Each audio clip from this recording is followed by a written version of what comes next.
Good evening and welcome, everybody. My name is Shira Gans, and I'm the Senior Executive Director of Policy and Programs at the New York City Mayor's Office of Media and Entertainment. I'm also the director of our NYC Film Green program that promotes sustainable film production in New York City. For those of you who are not familiar with our office, we're New York City's Film Commission, and we permit all on-location film production in New York, and we also support all the creative industries here.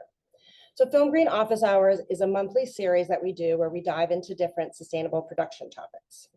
I'm excited for tonight because we're going to get a little more in the weeds and a little more technical than we normally do. So tonight we're going to be exploring carbon calculations, specifically understanding more about scope 1, 2, and 3, and how that works in the context of film production as well as in general. So without further ado, we have a great panel of experts to guide us through this. So can you guys all turn on your cameras, please?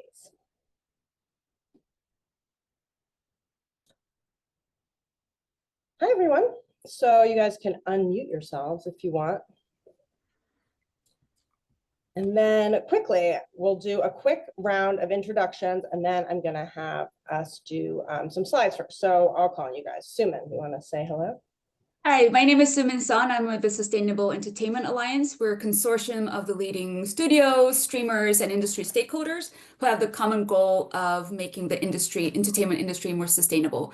And my role in particular is to help with the decarbonization and to accelerate decarbonization and to increase circularity with the productions.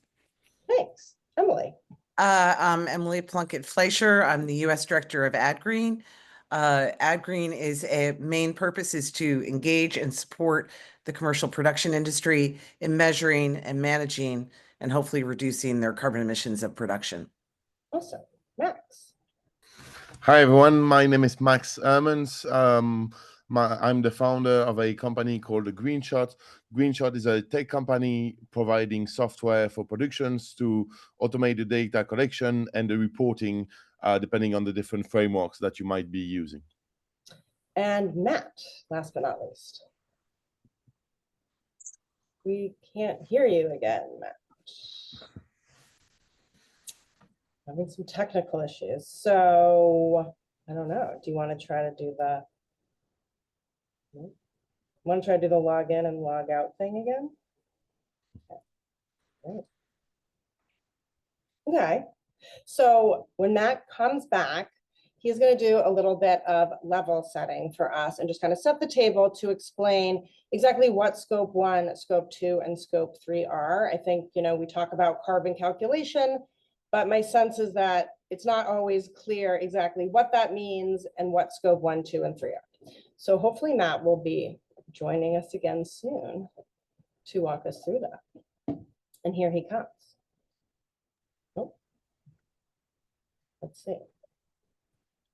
Hello. We can hear you. Oh, thank goodness. Wonderful. Okay. All right. All right. Well, without further ado, take it away. Glad to be joining. I'm Matt Rusk. Been working in sustainability now for nearly 15 years, the last 4 years with GRI, which I'll touch upon today, which is a standard setter to help organizations report on their impacts and how they manage those impacts. And now I'm also working with a sustainable investment research initiative at Columbia University. Thanks for having me today. Sure. So while you were off camera, I said you're going to take us through a little bit of a primer, I never know which one it is, on scope 1, 2, and 3. So if you want to dive into your slides, that'd be great. Very good. All right. Give me 1 second. And let's see here.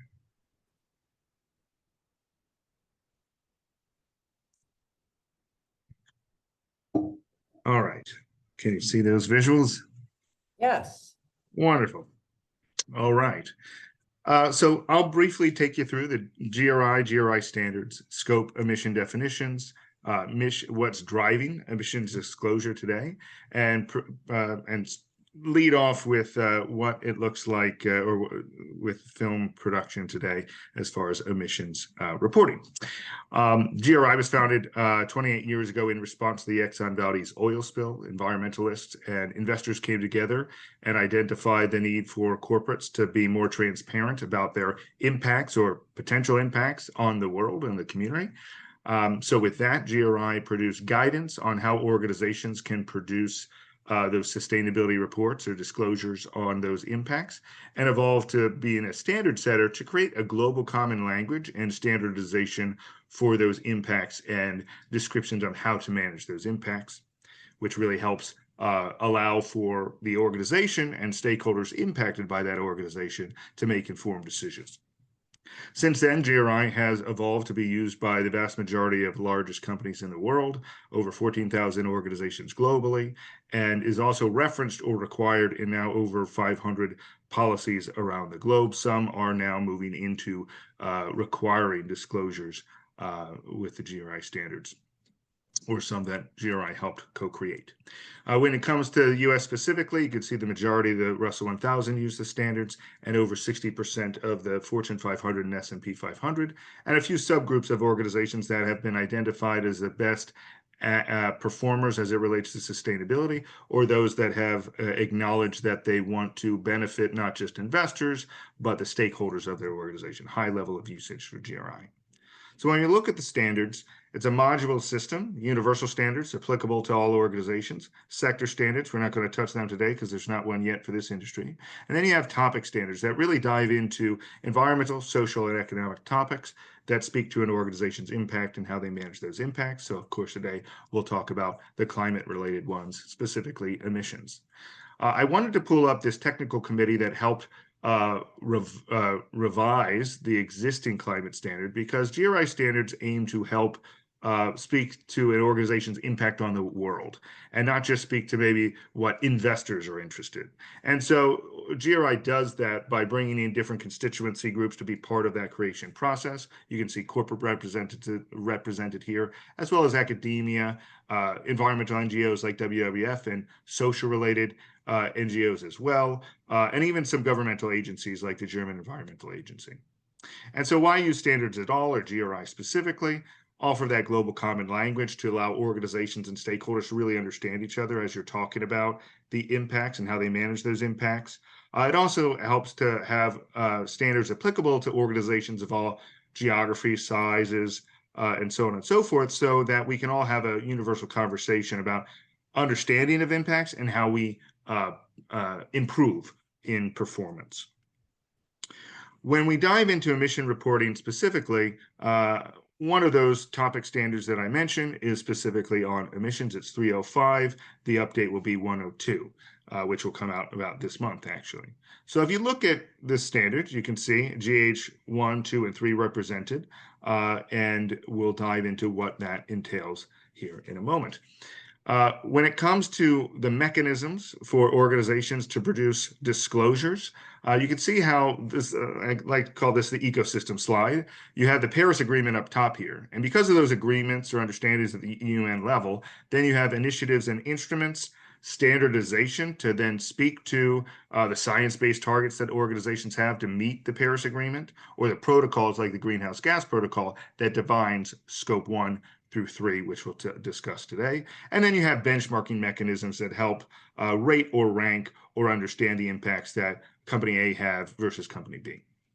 So when we're talking about Scope 1, 2, and 3 emissions, Scope 1 are emissions from sources that are owned or controlled by the organization. So think of manufacturing facility. They have a burner right on their site, and they're consuming that energy right there, Scope 1. I know in this conversation we'll get specific for this industry shortly. Then Scope 2 are emissions that are indirect but result from generation of purchased or acquired electricity, heating, cooling, and steam consumed by the organization. So vast majority of the time, this is utilities that organizations are using to run through their operations. And then other indirect greenhouse gas emissions are Scope 3. This is indirect greenhouse gas emissions that aren't included in Scope 2 that occur outside the organization, including both upstream and downstream emissions. So what does that mean? Well, this is a image from the World Resource Institute that produces the Greenhouse Gas Protocol. You can see 1, pretty straightforward. 2, once again, utilities. And then upstream is the inputs that go into an organization, or an organization producing their product or service. And then downstream is in use of that product or service, what emissions are the result of that product, service, or organization's operations. Now, what are the drivers and why are scope 2 and 3, 1, 2, and 3 important today? Well, one, I think I'm preaching to the choir here that we all understand that there's the UN IPCC, the body of scientists, has acknowledged we have an existential crisis on our hands. And then with that too, we have more demand from stakeholders for action, for transparency and measurement of the impacts and how they're managing those impacts. So climate risk is really now acknowledged as investment risk or financial risk. That's why a huge stakeholder here is our investors. They want to see what corporates are doing to mitigate financial risk that, physical risk that they may experience because of changes in weather patterns or instability in supply chains. Also transition risks that as employees, customers, communities, and citizens may not want to interact with this organization or are protesting this organization. Or transition risks also include regulations that are coming. So what are costs? What are risks and opportunities that relate because of these transition risks? And the consistency of measurement and reporting is needed to be decision useful, both to the organization itself, which we'll get into, I'm sure, in this discussion, as well as those of us that are determining, do we want to work for, buy from, protest an organization that isn't acting in a way that is in line with our interests. It's also becoming business as usual, and regulations are here with more coming. So it's becoming business as usual. You can see this here. I mentioned the GRI stats, but you broaden out the aperture and you see that 99% of the S&P 500 are reporting and 93% of the Russell 1000. So this has become common, and you can see the trends since 2018 here. Also with that, the reporting organizations and data users want more consistency around those disclosures, and regulators are also trying to mitigate what resources going into some of these disclosures. So there are now more requirements. So the S.E.A had a climate disclosure rule. Now, under this administration, that's not going to proceed to any kind of meaningful aspect, but that has been passed and was put forward. Just because that's gone, though, that doesn't mean disclosure will stop here in the US. California has 3 laws that are related to this and policed by the CARB agency, the California agency there. We also have proposed rules in other states. I have that twice. It's that important, including New York, which is discussing a proposal on that. And there's actually a European law that will impact directly 50,000 organizations across the globe, including approximately over 3,000 here in the US. Now, that also has been stayed and postponed a bit, but the first wave of organizations are already brought into that. So regulations are here. And with the regulations, there's also the requirement for assurance. So vetting the information to make sure those emissions are valid. And so money can be moved around, decisions can be made on them, and make sure that those are in fact verified. And even outpacing those regulations are voluntary assurance of this data. So it's an extra check on, is this information accurate? Is this information that I can make decisions on and have full confidence in making those informed decisions? And then when we turn to kind of tee up the rest of the discussion with this industry specifically, it has become commonplace too with studios and their parent companies. So the logos represented here are ones that have a corporate sustainability report in some capacity, many using GRI, some using some other standards. You also have great standardized tools that will be spoken to by the great other panelists that are key to making sure that this is here to stay and comparable and consistent. And even when we go back to that ecosystem slide I mentioned, this benchmarking or rating and ranking of performance, that is showing up in this industry too, with one example being the AdGreen seal. And we know internationally there's some other great examples of that. So with that, I'll thank you for my intro, and should you want to learn anything more about the GRI standard, you can certainly get there through the QR code. Thanks. Wow, that was very efficient and a lot of information. So thank you. I guess a few follow-up questions and some thoughts. I mean, I think one thing which you did very well that I wanted you to explore is to really kind of widen the lens for folks about the fact that this is, I think a lot of the discussion we have on Phone Green office hours is about the environmental impact, or when we talk about the business need, it's to try to debunk the idea that being sustainable is always more costly, right? It's like it can save you money. But I think when you kind of take a step back and you get to the business corporate side of this, this is really about, reporting standards in a way that are transparent and accountable, and that might not be happening so much, unfortunately, in this country, but around the world, this actually is regulated, and there's a risk to not doing this accurately. So the capture that folks do who are in production really matters to the studios, because there's a liability to them if this information is not captured accurately. And so I think what we're going to talk about today are some of the tools that are there and some of the challenges. So I guess we'll quickly, Matt, so are there free resources that GRI has if folks want to understand this a little bit more? Absolutely. The standards themselves are free for any and all to use. So Okay. just go there, you can put an email and it'll be sent to you.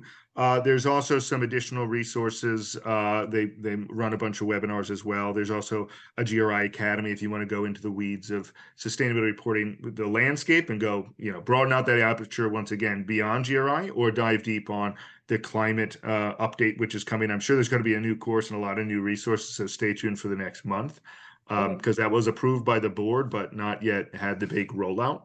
Okay. And that'll really help, particularly production folks, really bridge the gap to maybe the corporate counterparts, because these are where the corporate reports have gone.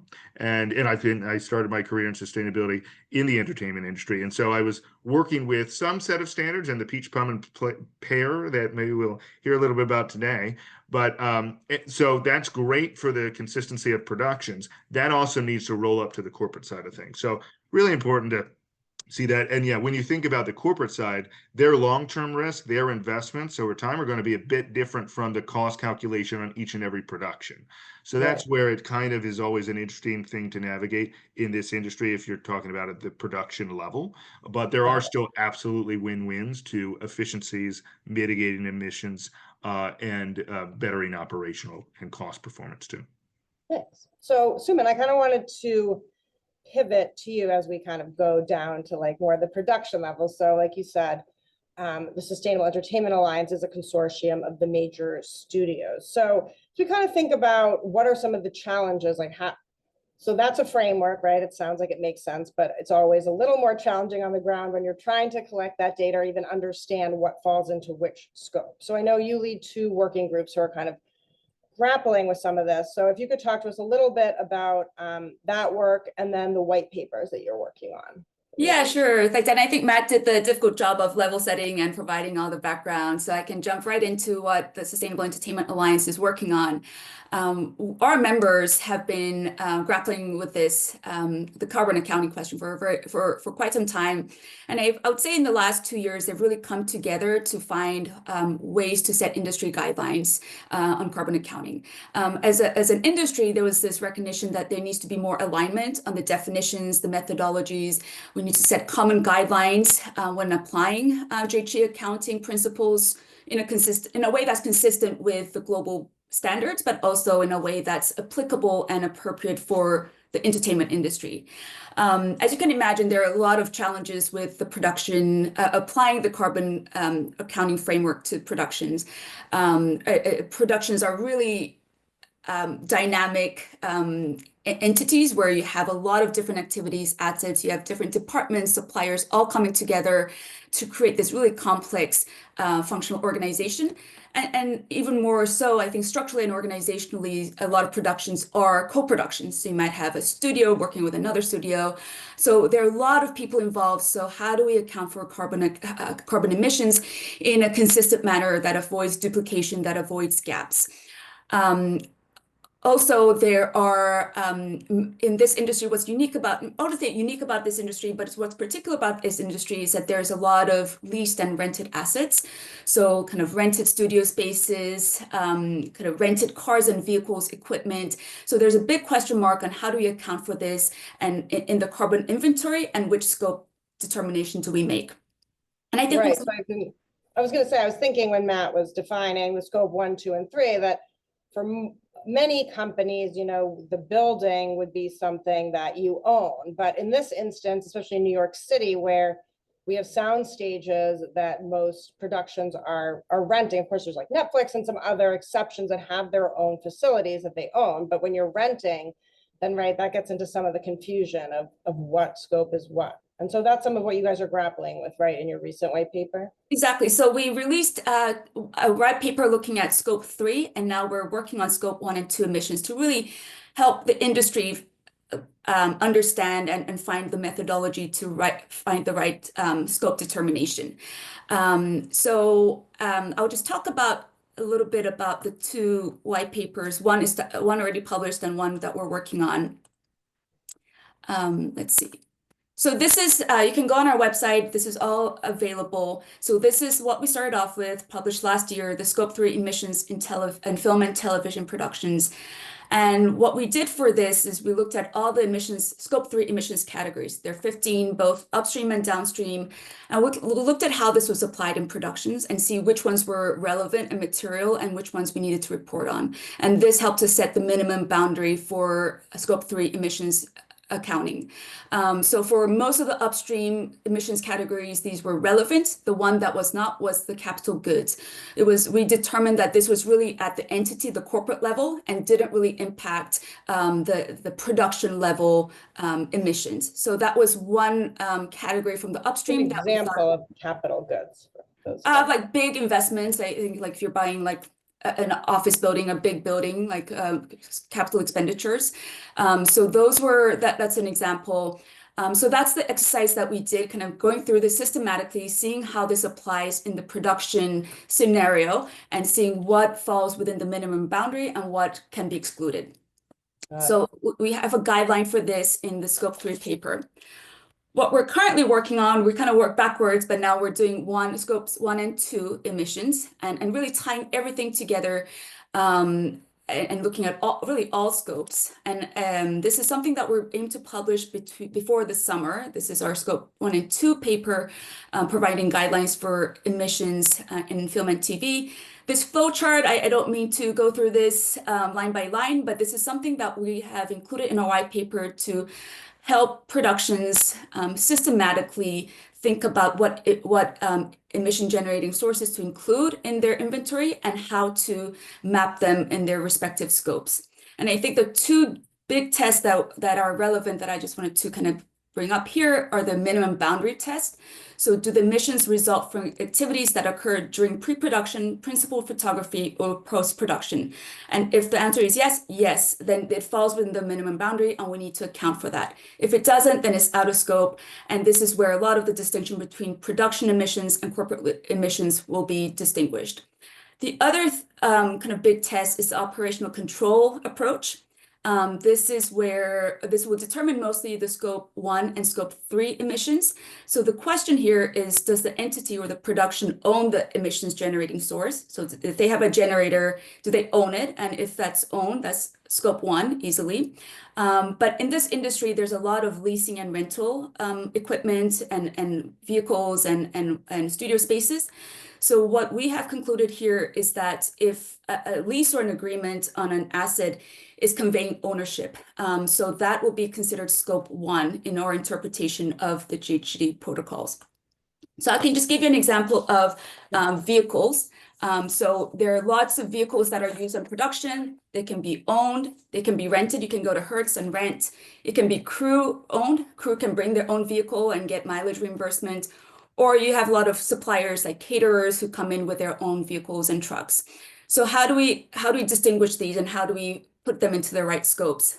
So in our determination scopes, the owned is obviously scope 1.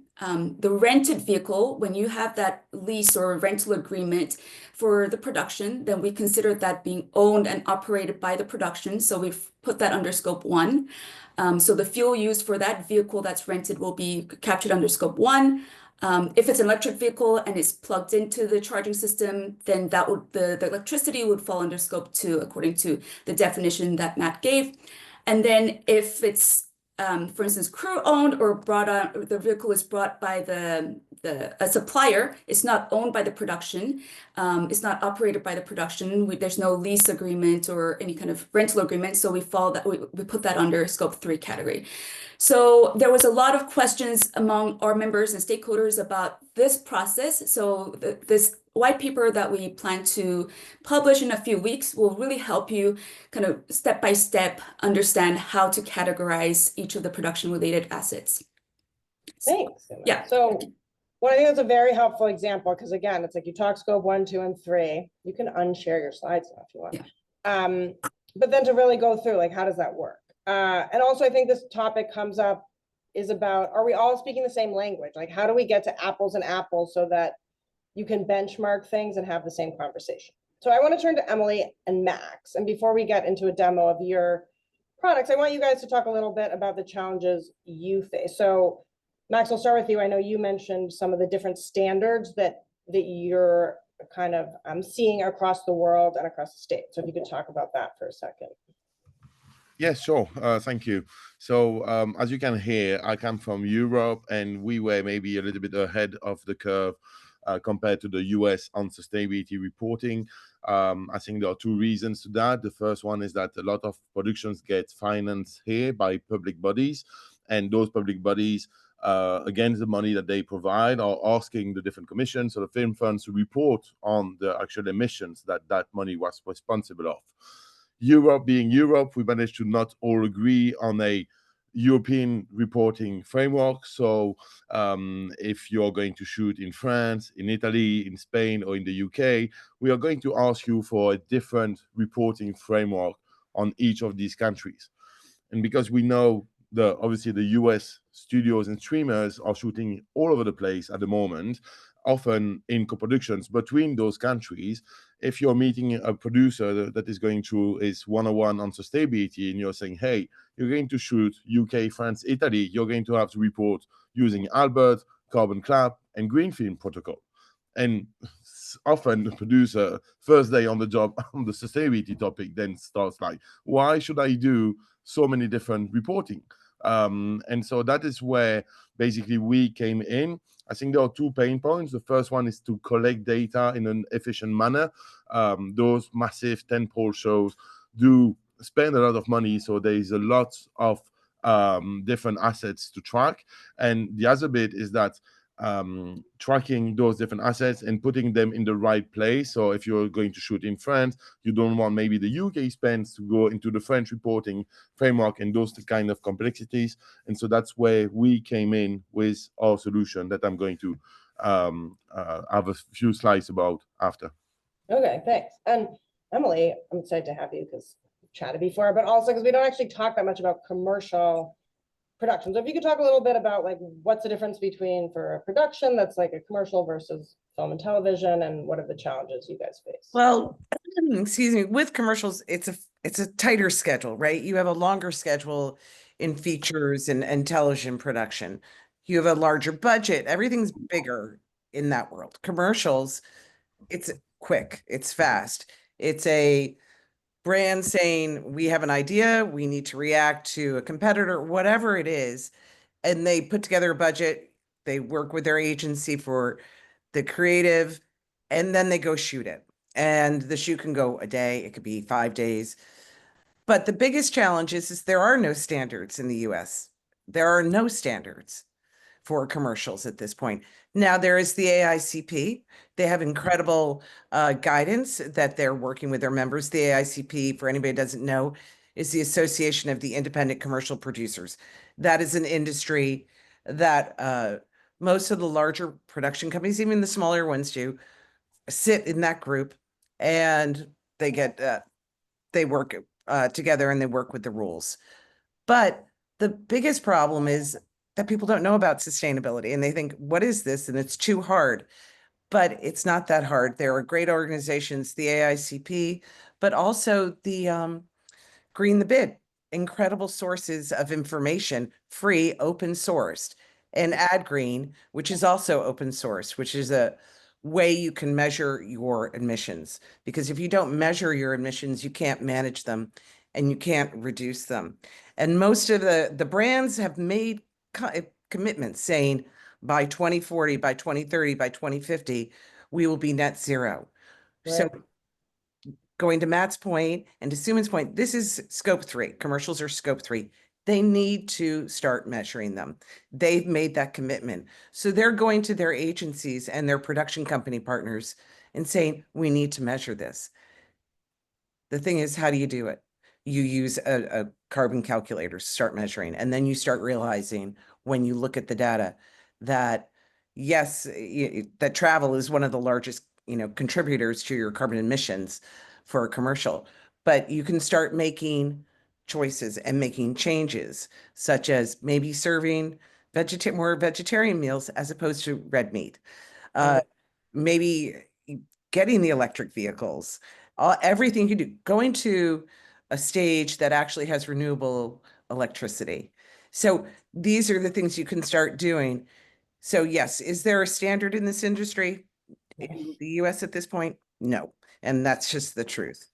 So this would be a good time. You could maybe, so both Emily and Max have tools that they have that we're going to dive into a little bit. So maybe Emily, do you want to start?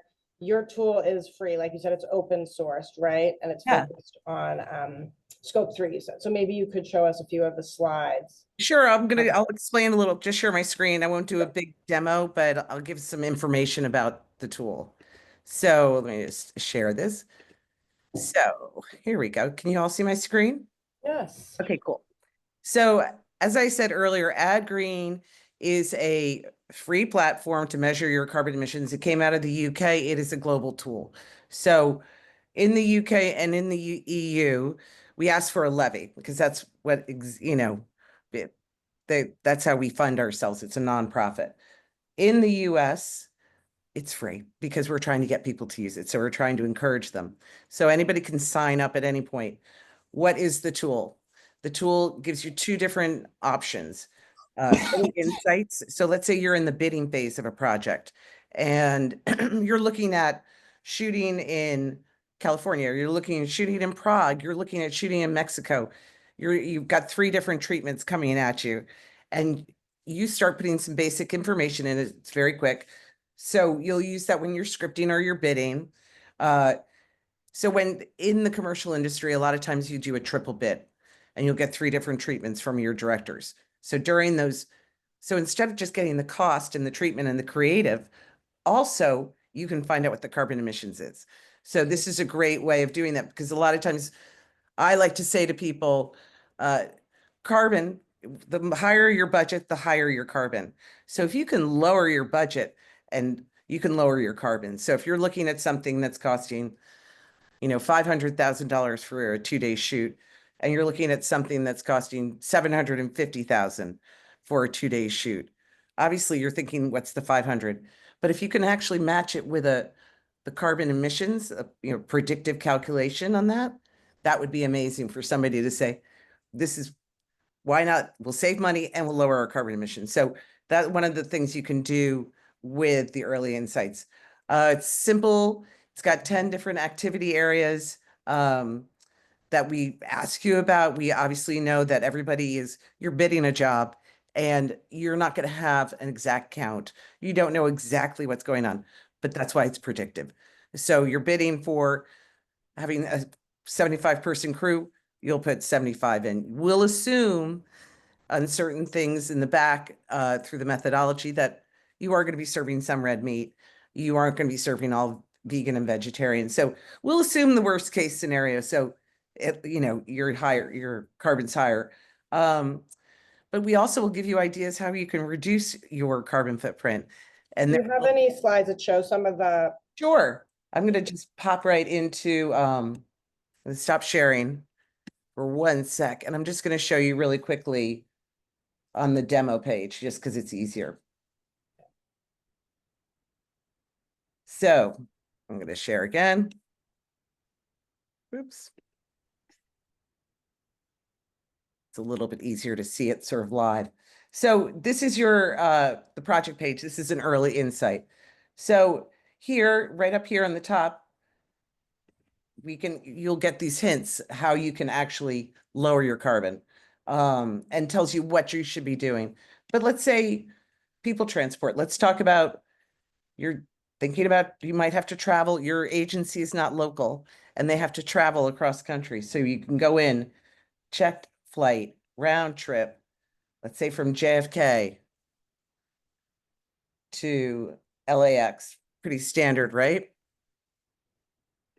And everyone's flying economy and you're doing it with 4 people.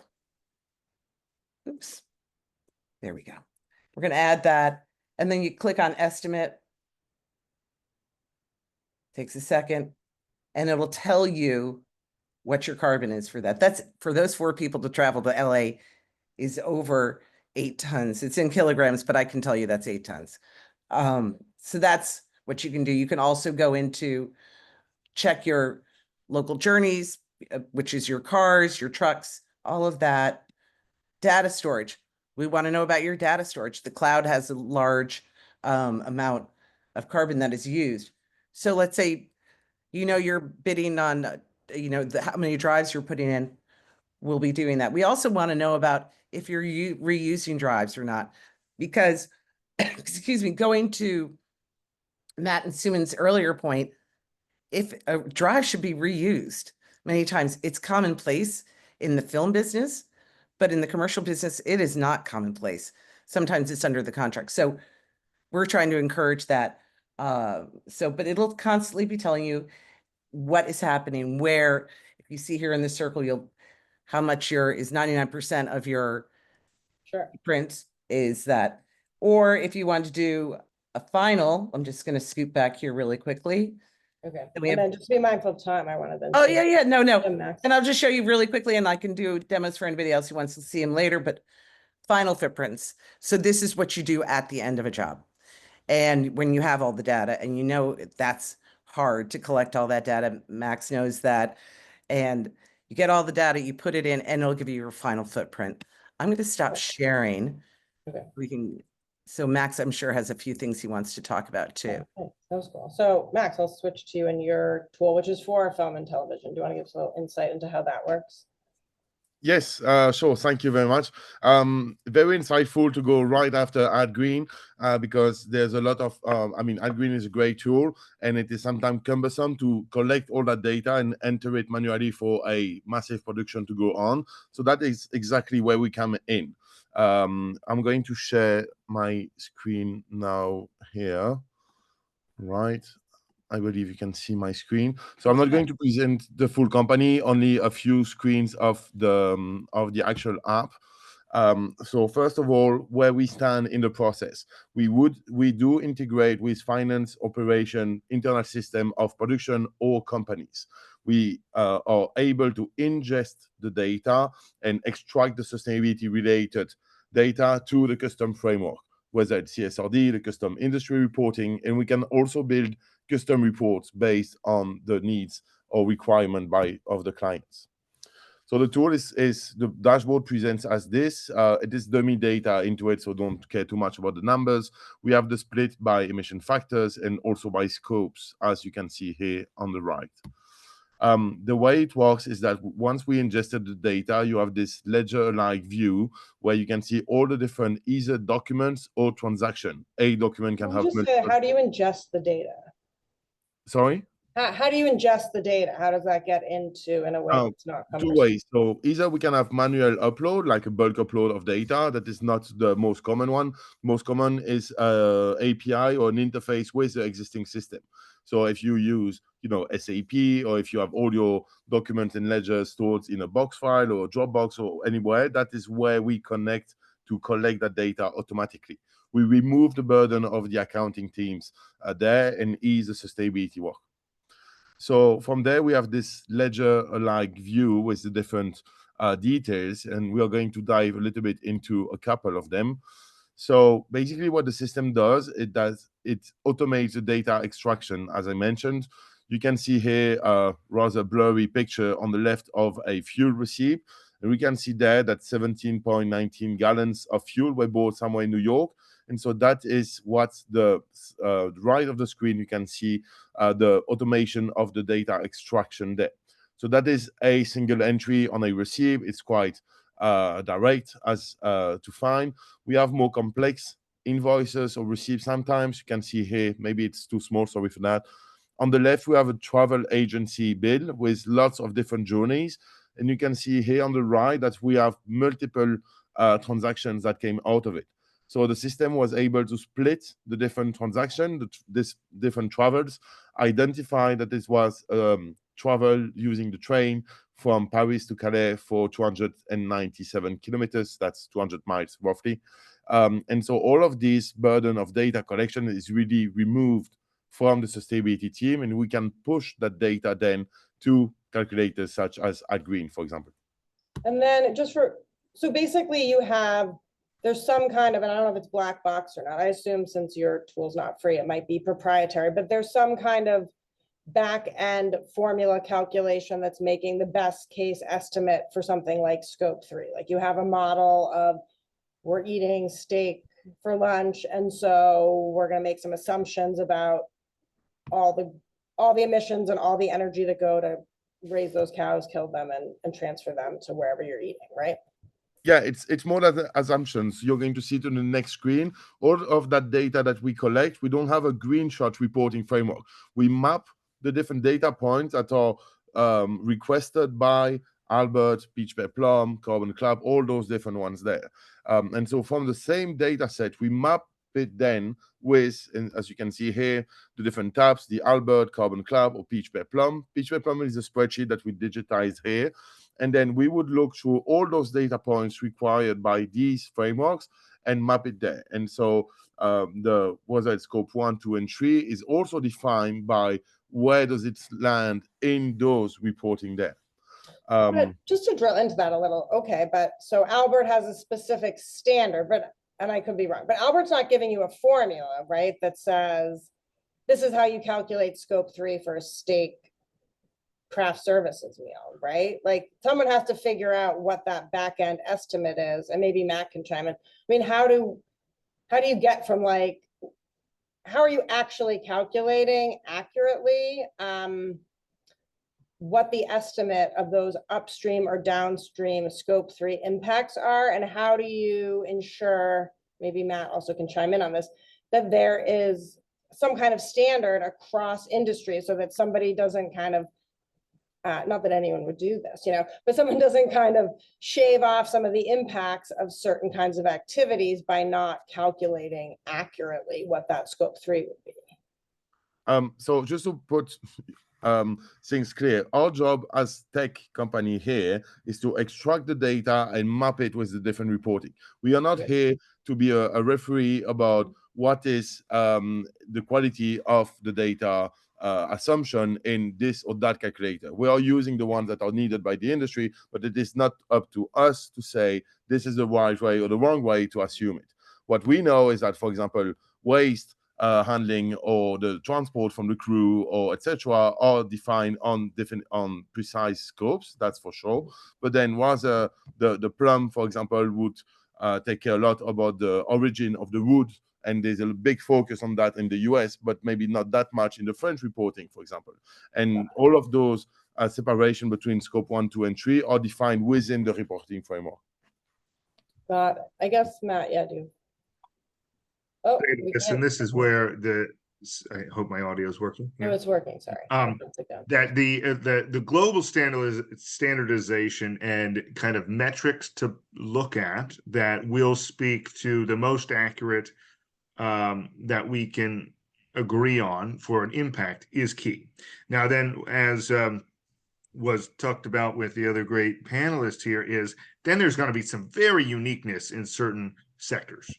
And so even that the example of the rented vehicle, like that's an interesting definition for scope, or like conundrum for scope 1 versus 2, because it's not technically owned, but it's kind of owned in that production kind of context. So that's where I think it's also very helpful to have sector working groups or isolated standards. Say, here's, maybe too often used phrase in sustainability, but I think warranted, is don't let the perfect be the enemy of the good, right? You're making some of these assumptions about, toggling of meals, or, the assumption that it's, worst case scenario for the meal, like dynamic. That's good because that helps bring about an understanding and informed decision, maybe not perfect decision making, but informed decision making to continue to progress in the right direction. But that's where also one thing I skipped over in the GRI presentation was those sector standards, because that's what we also find GRI finds key is sector specificity, and even like the agriculture, aquaculture, and sector, the agriculture standard brought out animal welfare. Otherwise, that's not represented in GRI, right? So there's going to be some interesting nuance to sectors, and whatever mechanism that can be brought about to bring about consistent conclusions is better than not having them. So we just have to realize we're forever in search of a better answer, but it's a key for this progress to make some of those assumptions. Okay, Max, I think you still have, I see you still have 2 slides before I got down a rabbit hole of scope 3, so I'll let you continue, sorry. No worries. You can still see my screen, right? Yeah. Yeah, all right. Yeah, I'm about to be done here. I just wanted to add that the 3 names that you see here, the 3 reporting framework you see here, we have more and we can add more as they come. So, for example, if we got in a talk with AdGreen, we could push the data to AdGreen or to other ones. So we are really reporting framework agnostic there. Just a word about the company. So we did the merger with S.E.A in the US. So we have now boots on the ground in the US also to accompany the use of the software. We've been live on a little bit over 400 production and had a little bit over more 20,000 users within the app. And we were founded in 2021. So it was quite fast as an expansion. We do work in the countries that you can see here on the right, and we operate basically globally because it is software. So yeah, that is basically it for me. We can run a full demo for anyone who would be interested, and my email is here. Thank you. That's awesome.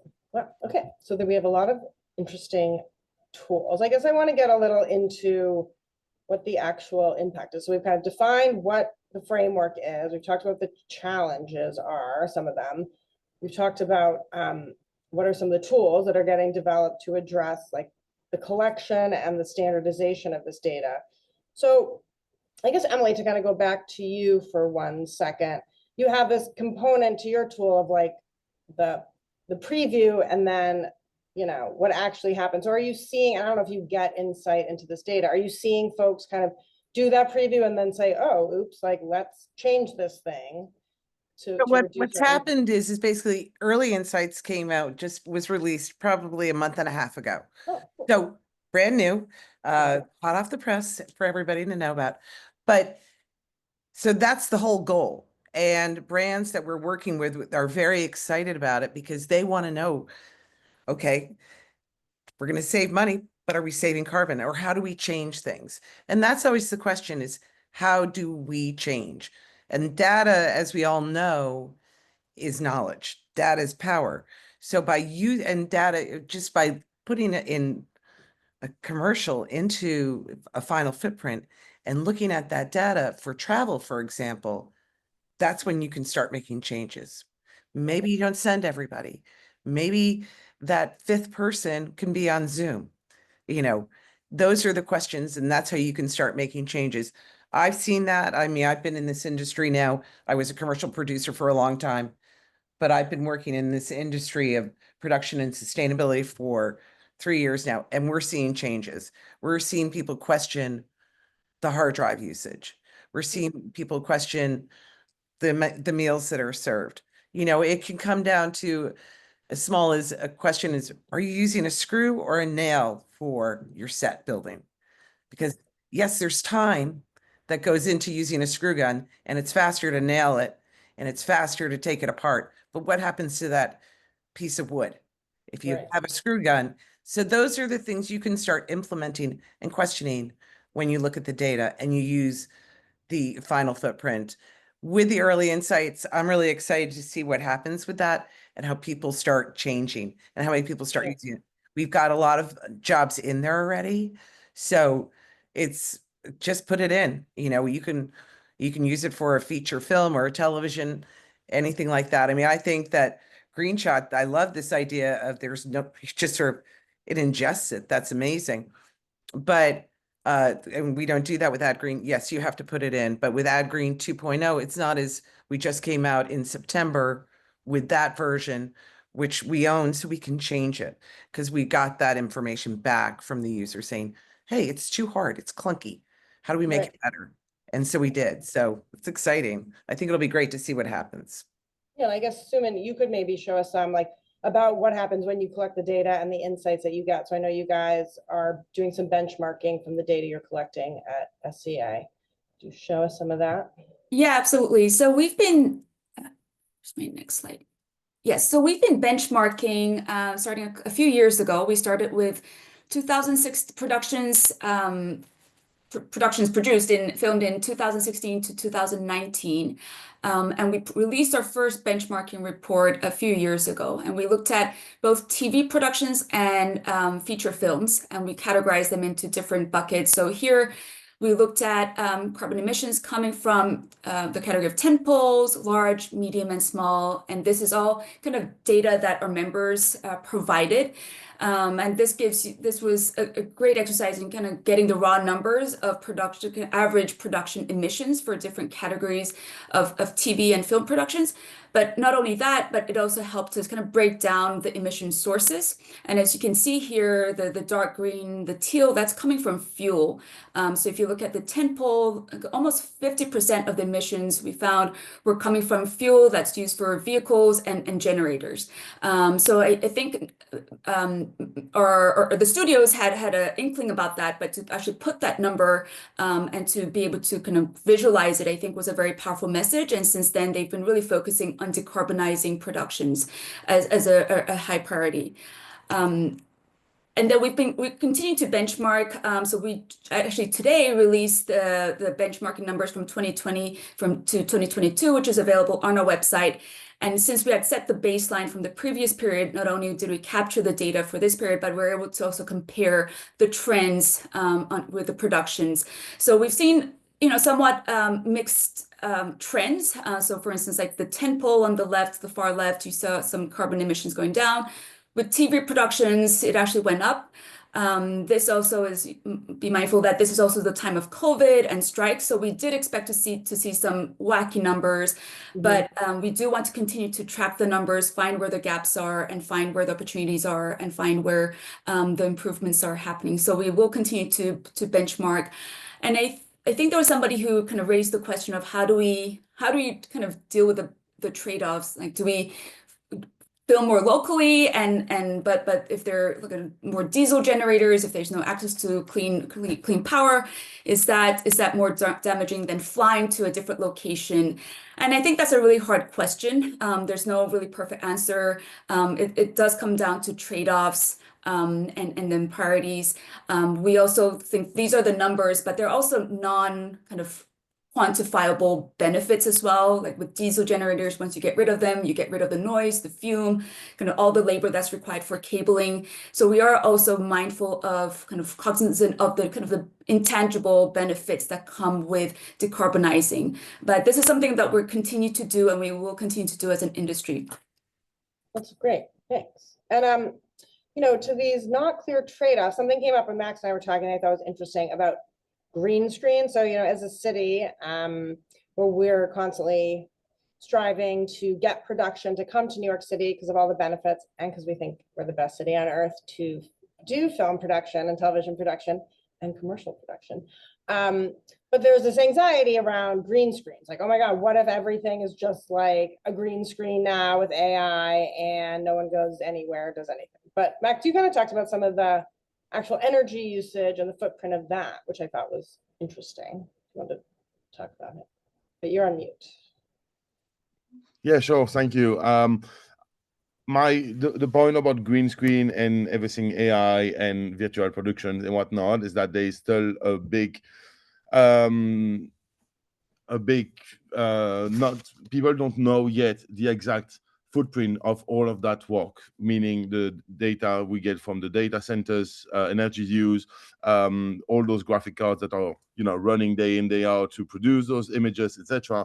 All of that accounts for the scope 3 emissions of the green screen or virtual production shooting. This data lies within, obviously, the Amazon or the Google or the whatnot, and I can't say that we have reliable information exactly on it, especially not also on the material that is being used. I mean, the servers, graphic cards, and whatnot that are also part of the Scope 3 emissions of that kind of shows. So Right. yeah, it can probably solve a bit about the travels and whatnot, but it is not the miracle solution that some might advertise about. Got it. And actually, there's just a question in the chat from Eva, who's helping in general in the industry with circular economy and recapture of items from the art department and things like that to try to make sure that those materials don't go to landfill. So we've talked a lot about fuel and how you capture that. Do any of you guys have insight into how to, like, how would you begin to look at an art department thing, like paint and set dressing and carpets, like? Well, I think it's all about reuse, and it's about limiting it. It's hi, Eva, old friend of mine, so it's nice to see your name there. And she's doing an amazing job. But if you start measuring that, and within TheGreenShot or whatever, you save money. If you can reuse something, if you can go to EcoSet's warehouse in California and get something for not a lot of money and reuse it, you will immediately lower your carbon footprint. No, And totally. I'm But is there a encouraging way that. in these tools to quantify that? I think that's Yes, I think so. I think that's where the data is the power, because that's where you will realize as a producer that by reusing something or renting it, not buying it virgin material, you will actually lower your carbon footprint. You'll save money, you'll lower your carbon footprint, and you're doing the right thing. So it takes a moment of preparation, I think, during your prep time, talking to your art department, talking to your grip department, talking to your caterer. I guess, could you guys get a little technical? So so my understanding is kind of, it's all tied to accounting, right? So if it's in your budget, there's going to be scope 1, 2, or 3 impact that's going to be captured. So let's say you have a line item, you go to Eva, you're able to get you know, like set dressing that's been from a previous set. So how would you actually, like, is that, just one of you talk us through, like, what scope is that going to go into? How are you going to capture that? What happens if it was like calculated on somebody else's set? So is it now like it's done and no one has to calculate it at all? Or is it a scope 3 because it's like a downstream from someone else? Like, what's going on? Well, I mean, I know for the commercial industry, and maybe Max and Sumin and Max, excuse me, can but we and our philosophy is if it's in your budget, you need to account for it. But if it's a rental and it's being reused, you do not account for it. So you're not accounting for the actual building of a van that you rented from U-Haul, Edge, wherever, but you're accounting for that fuel because you're buying that fuel. Got it. So if you go to a prop house and you rent a couch and you return it, you're not accounting for that carbon. You didn't create that couch. That's how the commercial industry looks at it. I don't know so much about the film industry, and if that jives with Matt and Sumin and everyone's saying, I don't know about that, but that's how the philosophy. I know I saw a couple of eyes went, but so Max, how do you guys do that? Yeah, my understanding of this example, especially coming back to our department, let's say that you have a lot of wood panels or whatnot you need to disperse. If you go put everything to waste, that is definitely into your scope 3 of all of that waste handling there. If that piece of wood gets reused 5, 10, 15, 20 times on different shows, the technical or scientific way to count it would be to take that impact of throwing it away divided by the 20% that did use it. So that is obviously not something we can put in practice as you don't know what is the exact end of life, but because you're going to reuse it, we count it as diverted waste or reused materials, and that would not account in the scope 3 of that particular show at the moment. Maybe Matt is more technical than me on that exactly, but yeah, that's what would you do with the couch? way to look at it. Yeah. This is why, so there are different, I mentioned that there's multiple different standards that organizations use for reporting, and some are purely numerical. And sometimes that shows up in like a CDP report or SASB if people are familiar with their standards. GRI intentionally has a narrative component to explain some of these uniqueness, right? Because not always can the number really explain the whole picture, because there are at this point going to be different methodologies of calculating that piece of wood that is reused.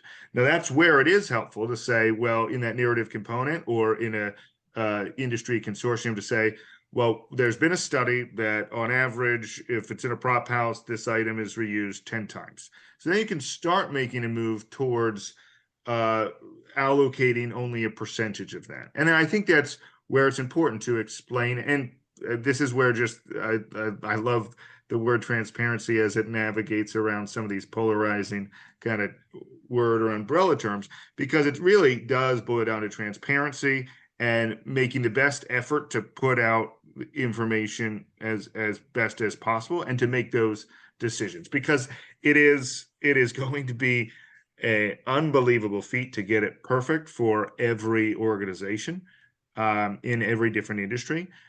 So I think that's where logic and explanation and just transparency about the efforts should be brought into the fold. Yeah, I think that's helpful. And I just want to. Can I chime in really quickly? So the Yeah. Sustainable Entertainment Alliance has a sustainability checklist, a sustainable production checklist called the PEACH that was referred several times on this webinar.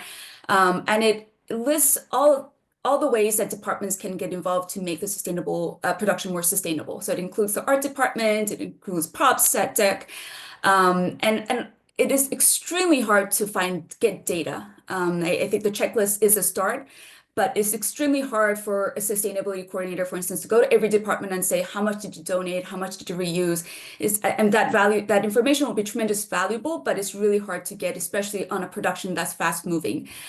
So we are working currently on a new version of the PEACH where we want to capture some of the data where we can. So for instance, with art department, not only do we want to give kind of the tips on what the department could be doing, but we want to ask, like, what percentage of your material is being reused, or what material is being donated. So I think that's the start of the data. We can ask, that's where we're starting to capture the data on how much is being used, how much is being reused, and how much is being diverted from the landfill.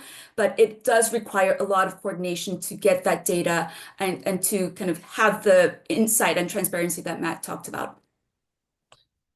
That's helpful. Yeah, so I think, and so people are putting some great resources in the chat from other areas of the world. And so we're going to aggregate all that and circulate it. And I think, one thing I meant to say in the beginning is we bring folks on like Max and Emily to kind of give us models. Those are particular companies, but we're not endorsing one particular tool. I think there's a lot of different tools out there. This is just helpful to actually see how you can begin to capture this. And someone asked in the chat, which about kind of, can you see like what if you made conventional choices? And I think that's something maybe AdGreen's tool to answer that for Diane, put it in the Q&A, that you can sort of do that. I guess, Max, is that something that's a feature in GreenShot, or it's more just looking at, like, is there a way to say, oh, hey, we, are using rentable, reused set dressing, like, do you get a check like, hey, you saved X tons of carbon? So yeah, you can enter the fact that it has been material that has been sourced or reused, or that the food is organic, on all of those extra layers of information you can add. How much you saved is not a feature that we have just yet, but that is something that we are going to implement there. The idea really is to save up to 80 or 90% of the time of the data collection there. And so the way that we report it or flag it is also agile and evolves with time.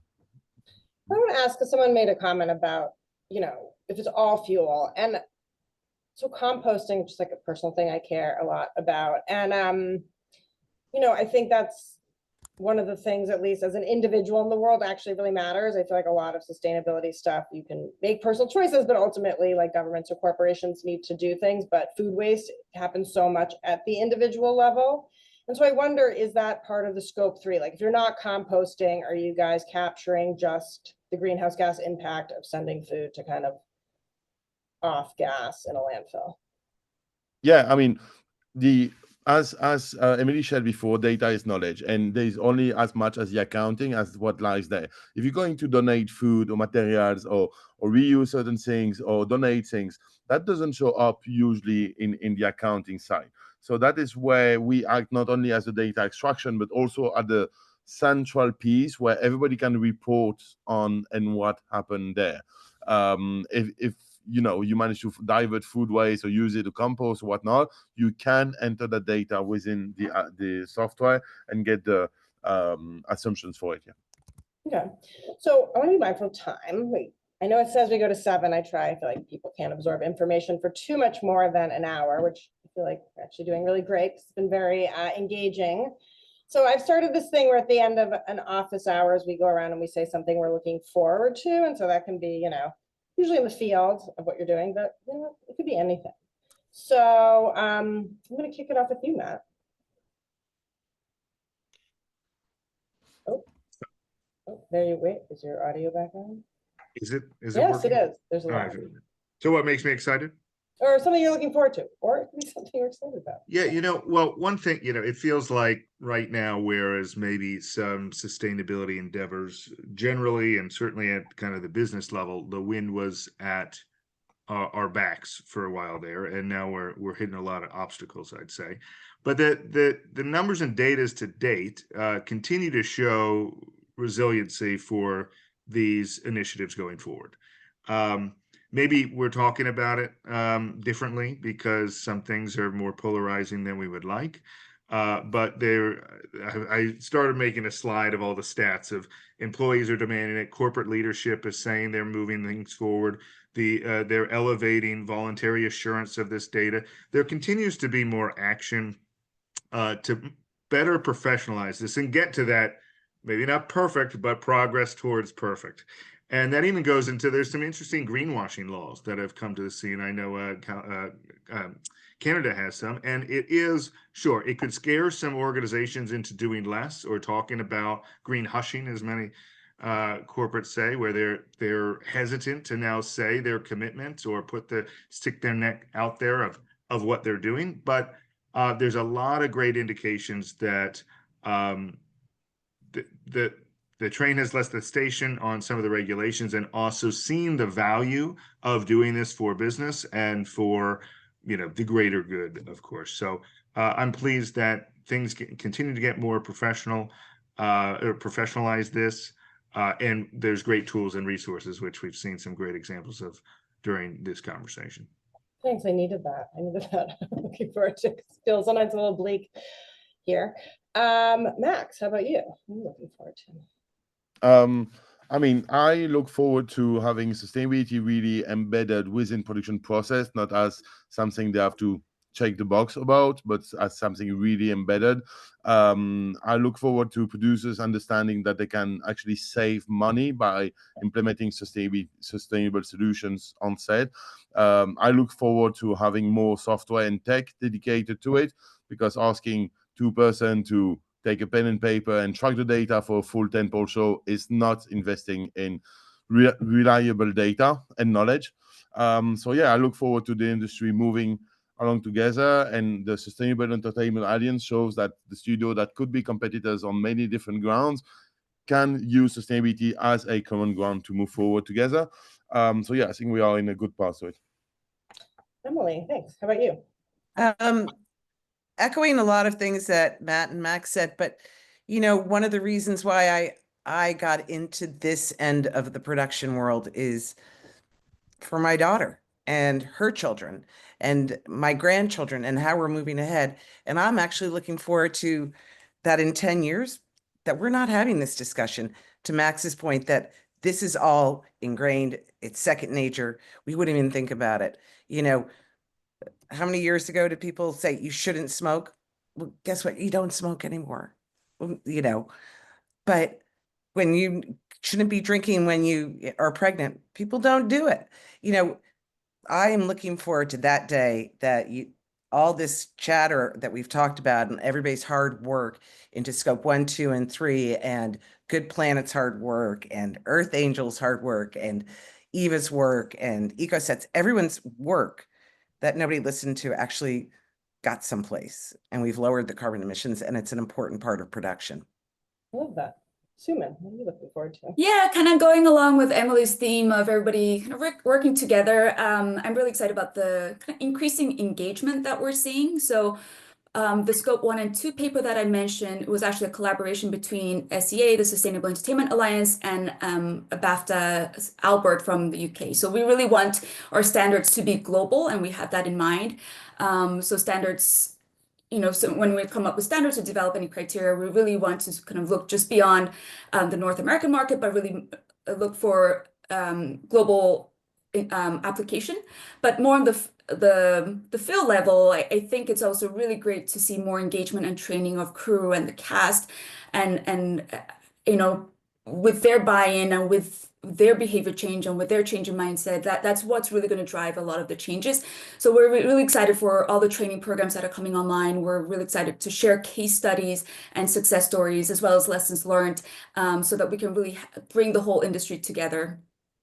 Great. I guess what I'm looking forward to, I mean, I think it's doing these every month, you know, it is inspiring to see all the work that everybody's doing. And it's also inspiring, not just the panelists, who are very inspiring.